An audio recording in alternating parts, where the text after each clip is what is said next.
Bonsoir, bienvenue à tous. On est vraiment absolument ravis de vous retrouver ce soir en direct du Musée d'Art et d'Histoire de Genève. Pour ceux qui ne connaissent pas, je m'appelle Méga ou Méga Bombas, comme vous préférez. On sera vos hosts ce soir avec KFC. Hello à tous, moi c'est KFC. Et du coup, ce soir, on est là pour soutenir le projet qui s'appelle Mission Minecraft, qui est un projet de la start-up Les Ateliers et qui œuvre pour aider les jeunes adultes à se réinsérer dans la vie sociale et à acquérir des compétences. La soirée sera composée en deux parties. Donc on aura une première partie avec des interviews de différents intervenants qui sont importants pour ce projet, ainsi que des vidéos time-lapse du projet et de ce que les participants ont fait. Et on aura donc une deuxième partie où ensuite on va aller in-game dans Minecraft, du coup, qui est un jeu que je connais très peu, mais que je vais découvrir ce soir. Et on va du coup comparer ce qu'ils ont fait par rapport aux œuvres qui sont dans le musée, par rapport à la structure, par rapport au bâtiment. Pour notre premier invité, nous avons le grand génie et le grand patron Gaëtan qui va venir nous rejoindre sur ce magnifique plateau. Très bien. Bonsoir. Bonsoir, on est ravis de t'accueillir. Enfin, on est ravis que tu nous aies donné cette opportunité de t'accueillir techniquement. Un immense plaisir. Du coup, on va commencer dans le vif du sujet tout de suite. Présente-toi. Alors, je m'appelle Gaëtan Van Beek. Je suis de formation travailleur social et je me suis reconverti il n'y a pas longtemps pour lancer ma propre start-up parce que je suis extrêmement intéressé et compétent sur les questions en lien avec l'éducation numérique, particulièrement avec les questions du jeu vidéo. Je suis un gamer. Je suis ce qu'on peut appeler un bon gros geek. Je suis le directeur du coup d'une startup qui s'appelle Les Ateliers et qui met en place la mission Minecraft dont on va parler aujourd'hui. Moi, je me suis toujours interrogé dans mon métier à utiliser le jeu vidéo comme un outil de développement de compétences, que ce soit pour la créativité, que ce soit pour la technique, ou que ce soit pour les compétences sociales. Et le premier projet qui est venu est un projet Minecraft. Quand je le résume pour des personnes qui ne connaissent pas du tout, c'est un Lego virtuel. Et du coup, pour ceux qui nous suivent, c'est un jeu vidéo, si jamais. C'est un jeu vidéo, c'est des cubes. On a réduit le concept au niveau du design à la chose la plus simple qui puisse exister, un cube, et on attache les cubes ensemble. Point. Et du coup, c'est pour ça qu'on peut faire des choses absolument incroyables. Avec Alix et David, qui tous les deux travaillent du coup au musée. Je vous laisse vous présenter en quelques mots, rapidement. Qu'est-ce que vous faites? Qui vous êtes? Qu'est-ce que vous aimez? Moi d'abord, je suis la fille. Voilà. Donc je suis médiatrice culturelle comme David. Donc on travaille au sein du musée d'art et d'histoire. Et moi, je suis plus particulièrement sur les beaux-arts. Donc je vais faire des visites guidées et organiser des choses en lien avec les beaux-arts. Donc tout ce qui est tableau et les expositions beaux-arts aussi avec des tas de publics différents. Voilà, puis donc comme tu l'as dit David, moi je suis spécialisé en archéologie classique, cool. gréco-romaine. Voilà, donc j'ai eu le plaisir d'accompagner une partie des gens pour ce projet. Ouais. Plutôt effectivement à l'étage antique, archéologie. Ok, voilà. Super. Et bien moi j'ai une question pour vous du coup. C'est dans quel but le musée a mandaté les ateliers pour recréer le bâtiment dans Minecraft? Pourquoi Déjà, il faut dire, c'est d'abord Gaëtan qui nous a sollicité par rapport à son projet d'envergure et ambitieux. Et j'insiste vraiment sur le sérieux et la compétence, les compétences de Gaëtan et sa passion, son enthousiasme. Et comment justement il a présenté son projet, moi ça m'a donné envie d'aller plus loin. Et puis de dire effectivement on va ouvrir les portes du musée parce que typiquement un projet comme celui-ci mené par quelqu'un comme lui vaut la peine d'être vécu et puis on est en train de le vivre ici. Oui, vraiment. Mais je crois que ça tient beaucoup au fait que c'est quelqu'un d'extrêmement sérieux et justement qui a l'intelligence aussi de ne pas être uniquement basé sur le jeu vidéo, mais qui amène tout ce qu'on peut porter comme compétences, on va dire, transposables. Le jeu vidéo, c'est une chose, mais en même temps, ce jeu vidéo nous apprend plein de choses, à nous comme aux gens qui participent à l'atelier. Et ça, c'est un aspect qui m'a beaucoup touché. Et je trouvais que c'était intéressant de pouvoir aller plus loin avec lui, notamment à cause de ça. Est-ce que vous connaissiez Minecraft avant que Gaëtan arrive avec ses super box? Minecraft, je connaissais, puis j'étais là, mais en fait, ce jeu, il sert à quoi? Il faut faire quoi? Et quand on s'intéresse à ce jeu et quand on a justement la chance d'être en contact avec des gens comme Gaëtan, on se rend compte du potentiel d'un jeu comme celui-ci. Oui, moi j'ai découvert Minecraft avec mes enfants, mais c'est vrai que de découvrir toutes les possibilités avec Gaëtan et avec toutes les équipes, ça c'était complètement fou. Le musée d'art et d'histoire, c'est un bâtiment extrêmement compliqué en termes architecturaux déjà. Toute l'équipe s'est vraiment attaquée au plan, on a sorti les plans, on les a imprimés, on a regardé, maintenant là il y a une différence de niveau, là il y a un truc, et le musée à l'heure actuelle, le musée dans Minecraft correspond, mais stricto sensu, au musée d'art et d'histoire tel qu'il a été conçu par l'architecte au début du XXe siècle. Je vais découvrir du coup après. C'est pas une chose qu'on verra forcément. Mais là aussi, c'est à saluer, le sérieux de la réalisation fait que le musée dans Minecraft est comme le musée ici. Ouais, c'est hyper important qu'ils le disent parce que c'est vraiment ça. On va pas juste découvrir le musée Minecraft, c'est vraiment c'est le musée c'est tel les qu'il plans, est. Et c'est comme nous expliquait incroyable, Gaëtan. mais c'est vraiment incroyable.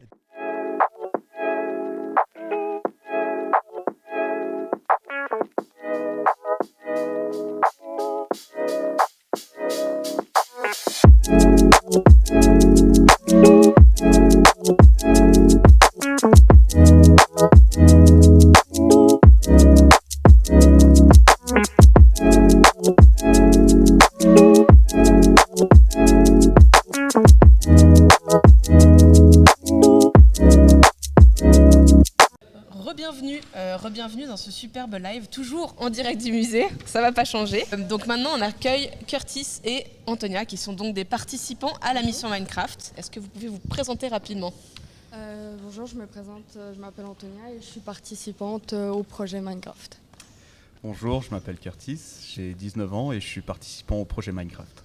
Qu'est-ce qui vous a intéressé dans le projet ? Est-ce que c'est plutôt le côté jeux vidéo, musée, architecture ? J'en sais rien, qu'est-ce qui vous a botté ? Un peu tout, et puis surtout ce qu'on oublie de dire, c'est le côté créatif. Parce que si on n'a pas cette perspective de créer, de refaire, de reconstruire tout ça, je ne suis pas sûre qu'on puisse faire le projet. Donc ouais, c'est ce côté créatif et très architecte et puis jeux vidéo qui est très intéressant. Quant à moi, c'était plus l'aspect musée et jeux vidéo, parce que déjà de une, j'adore les musées. C'est un truc. T'es au bon endroit du coup. Oui, voilà, au bon endroit. J'adore les musées, je pourrais y passer ma vie là-dedans, vraiment. Mais et puis le côté jeux vidéo, parce que quand j'étais petit, j'ai toujours adoré les jeux vidéo. Bon, maintenant j'y joue beaucoup moins. Mais Minecraft, non, c'est quelque chose qui m'a un peu bercé durant mon enfance. Donc voilà. Est-ce que c'est toi déjà qui sélectionne les participants ? Et si c'est le cas, comment est-ce que tu les sélectionnes ? Comment est-ce que tu travailles avec eux ? Le seul élément qui détermine si la personne elle peut participer au projet ou pas, c'est la motivation. J'ai besoin que ce ne soit pas les qualifications, que ce ne soit pas les compétences. N'importe qui devrait pouvoir participer au projet. Il y a même des jeunes qui n'ont jamais touché un ordinateur qui viennent, dont une jeune qui était là cette semaine. Puis là où je suis étonné vraiment, c'est des liens qui se créent entre les jeunes. Des personnes un peu qui ont des parcours un peu atypiques, qui ont aussi des besoins, qui ont des difficultés à suivre une formation d'un bout à l'autre, donc qui ont besoin de faire des choses, diverses choses, d'être passionnés, qui ont besoin d'être pris un peu au trip pour faire des choses. Je suis très vigilant par rapport à ce qui pourrait arriver, parce qu'on a aussi beaucoup de jeunes qui ont vécu des choses pas faciles, qui le vivraient extrêmement mal s'ils étaient de nouveau exclus d'un groupe. Donc je fais très très très attention au langage particulièrement. Je fais à l'inclusivité aussi de manière générale. C'est aussi pour ça que j'essaye d'avoir une certaine forme de mixité de genre dans l'atelier. Qu'est-ce que vous retirez de cette expérience du coup ? Ouais, le fait que c'est une histoire de groupe, c'est bien par exemple pour les gens qui ont un peu des difficultés à faire ça, de découvrir une nouvelle manière de faire des projets en groupe, surtout si avant les gens avaient fait d'autres projets en groupe et qui n'étaient pas très à l'aise. Surtout que là c'est une bonne équipe et que tout le monde s'entend très bien et que la communication elle est bien, parce que moi j'avais personnellement peur au début. Et le fait qu'on s'entend tous très bien, je suis contente par rapport à ça, donc c'est génial. Et du coup, on va vous présenter en fait le musée et le travail que les participants ont fait. Et comme disait du coup KFC, il y a plein de petits détails trop cool sur la façade. Ouais, il y a le compteur de la fin du monde au-dessus en chiffres rouges. Il y a bien évidemment les inscriptions qu'il y a sur la façade du musée, où il y a écrit musée là, en l'occurrence. Encore une question, plus par rapport du coup aux participants. Qu'est-ce qu'ils acquièrent comme compétences ? Et un peu les mesures concrètes que tu mets en place pour qu'ils acquièrent ces compétences pour leur futur en fait, pour la vie active, etc. Donc on a des compétences techniques. Les compétences techniques, elles sont en design principalement. Design d'architecture, design d'intérieur et design d'objets. Les designs d'architecture, il y a tout un apprentissage et une compréhension des plans. Plans d'architecte, parce qu'on utilise les plans d'architecte pour reconstruire le bâtiment. Donc les cotes, la représentation 3D, où est-ce qu'on se situe, où est-ce qu'on doit aller, ça c'est les éléments de base en effet. Ça c'est vraiment les compétences techniques. Il y a une grosse part de compétences sociales professionnelles. donc collaborer, venir être là à l'heure aussi, se positionner dans le groupe, prendre des responsabilités, être autonome. C'est quelque chose qui est très difficile. Ils sont en orientation ou réorientation professionnelle. Donc eux, ils sont à la recherche d'une inspiration pour ce qu'ils vont faire dans la vie plus tard. Donc ils doivent aussi aller à la découverte d'énormément de choses. Et là, on a des archéologues, on a la sécurité, on a énormément de professionnels qui ont des métiers divers et variés, allant du CFC au bachelor, au master. Et en fait, il y a une espèce de relation qui se crée avec eux. En plus, je pense qu'on a réussi en termes de compétences. Je pense qu'on est développé maintenant dans l'informatique, dans la lecture de plans, ça serait tout, et aussi beaucoup dans la communication, parce que la communication joue un rôle clé, parce que si on communique pas, c'est mort, voilà. C'est très important.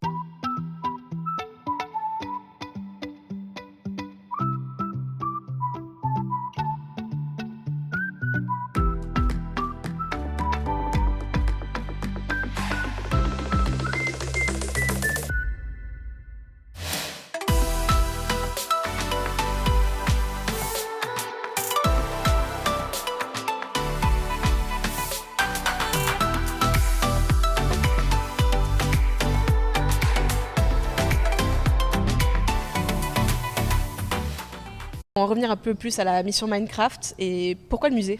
Je veux trouver un lieu qui est d'accord de financer sa reproduction dans Minecraft. Pourquoi le musée directement ? Déjà parce que le bâtiment est immense et magnifique. On a fait la cathédrale aussi Saint-Pierre à Genève, donc je cherche aussi des lieux qui sont symboliques. Techniquement, ce qui va se passer, c'est qu'on prend l'œuvre, on décortique ses caractéristiques, donc la couleur par exemple, la texture, et ensuite on décide desquelles on va mettre dans le jeu pour arriver à une reproduction qui soit fidèle. Ils ont une injonction qui est de dire en fait l'utilisateur il doit arriver, il doit faire waouh. Quand on doit traduire en fait un bâtiment, une collection par une réalisation, on est obligé d'aller au bout. En tant que lui, archéologue ou historienne de l'art, on a cette espèce de responsabilité envers les œuvres. Je veux dire, quand on en parle avec détail, on en parle avec énormément de sérieux. Et certains pourraient croire, mais alors Minecraft au milieu de tout ça. Non, mais pas Minecraft au milieu de tout ça. Je veux dire, c'est aussi sérieux que nous, historiens de l'art ou archéologues, qui parlons de musée. Quand on voit le travail réalisé, et c'est vrai que là, les gens ne vont pas se rendre compte des coulisses et de tout ce travail. Donc c'est aussi pour ça qu'on est là ce soir et pour qu'on en parle, mais c'est complètement fou le travail qu'il y a eu derrière. Et nous, on l'a vu et c'était une chance de pouvoir voir tout ça en train de se créer. Pour moi, le plus précieux serait que les gens qui participent à ce stage se disent le MH, finalement, c'est chez moi, c'est chez nous, et puis on peut y venir, on est les bienvenus, dans le cadre de Minecraft ou pas. Voilà. Virtuellement ou non. Voilà, c'est ça. C'est que ce musée, finalement, il a tout le monde. Et puis, des fois, on l'oublie un petit peu. On pense que c'est un lieu pour les privilégiés. C'est pas le cas du tout. C'est vrai qu'on a souvent cette impression sur les musées. C'est pas le cas du tout. C'est un lieu gratuit, c'est un lieu qui est ouvert, c'est un lieu qui est disponible. Comment est-ce que vous, chacun individuellement, vous avez travaillé du coup avec les participants Ça va de choses extrêmement pragmatiques. L'organisation, l'accueil des participants. Après, a vraiment aussi une réflexion sur comment on allait travailler parce que nous, effectivement, notre partie, c'est de mettre en valeur la collection, de mettre en valeur le bâtiment, son histoire, et effectivement de tisser ce lien avec des gens qui sont spécialistes dans le jeu, qui sont spécialistes dans l'interaction gaming, etc. Alors moi, j'ai plus travaillé avec l'équipe qui s'est chargée de l'étage Beaux-Arts, parce que je vous l'ai dit, je suis plus tableau. Je peux parler d'archéologie, mais moins bien qu'un archéologue. On a travaillé vraiment sur l'étage Beaux-Arts. Moi, j'ai fait toute la visite. C'était génial d'avoir les questions. Et puis, justement, des questions que j'avais pas l'habitude d'entendre non plus. Et puis, de les voir se passionner pour un truc pour lequel ils pensaient pas qu'ils allaient se passionner. Et ça, c'était vraiment cool. D'être dans le musée et de découvrir le musée avec nous. C'était vraiment enrichissant dans les deux sens. Et ça, c'était vraiment génial. Et avant, avec Gaëtan, on avait décidé de faire au départ une sorte de visite. Alors, le plus neutre possible. C'est toujours difficile parce qu'effectivement, on aura des accointances par rapport à une collection ou une autre. Achille, par exemple. Achille et Trajan, par exemple, David, non ? Non, elle n'existe pas apparemment dans le musée. Tu connais pas ? Ah, faut appuyer sur le bouton. Du coup, on a vu la vidéo de Trajan et pour voir la statue dans le jeu, il faut cliquer sur le bouton et du coup la vidéo pas du tout là. La statue apparaît sous vos yeux ébahis, évidemment. Est-ce que vous êtes conscient de l'image négative que le gaming peut aussi avoir auprès d'un certain public, notamment la question de l'addiction? Les critiques-là, elles sont extrêmement faciles. Gaëtan s'occupe de ces questions-là. Moi, je pense que c'est au contraire dommage de passer à côté de ça tant que justement c'est mesuré, parce que c'est effectivement un domaine artistique, un domaine ludique, un domaine en termes de narration. Le jeu vidéo amène aussi énormément de choses par rapport à ça.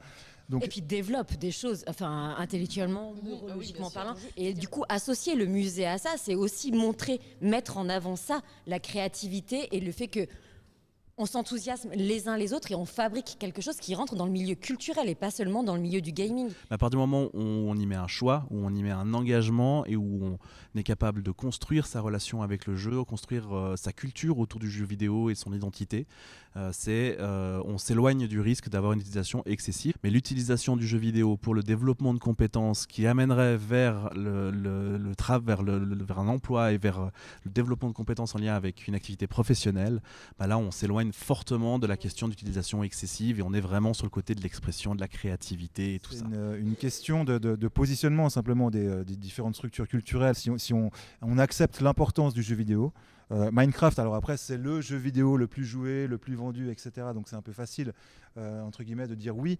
Mais est-ce que c'est effectivement un langage qu'on veut utiliser par rapport aux institutions culturelles? Moi je suis persuadé que oui. Ce que tu dis pas, c'est que c'est aussi la rencontre de deux personnes. Vous vous rencontrez tous les deux, Gaëtan et toi, et puis ça match tout de suite. Et tu arrives à faire monter le projet jusqu'à la direction et ça passe. Quels ont été les freins principaux au projet et comment vous avez pu les surmonter? Ça c'est toi, parce que moi j'ai pas eu de frein. Il n'y a pas eu de frein. Il y a une volonté de la part du musée. On a conscience de l'importance du numérique en général, du jeu vidéo en particulier. Et c'était une volonté de la part de la direction d'entrer un petit peu dans cette danse-là. À vrai dire, sans avoir beaucoup de code par rapport à ça. J'ai entendu des projets qui me semblaient un petit peu bizarres, notamment le MH sur Fortnite, des choses comme ça. Mais du coup, et je le répète, et vraiment, c'est pas du tout pour vraiment faire de Gaëtan une star interplanétaire, mais mais vraiment, mais ça dépend aussi vraiment du sérieux avec lequel on approche une institution comme celle-ci. C'est pas moi, c'est pas Alix, c'est pas des individualités, pardon.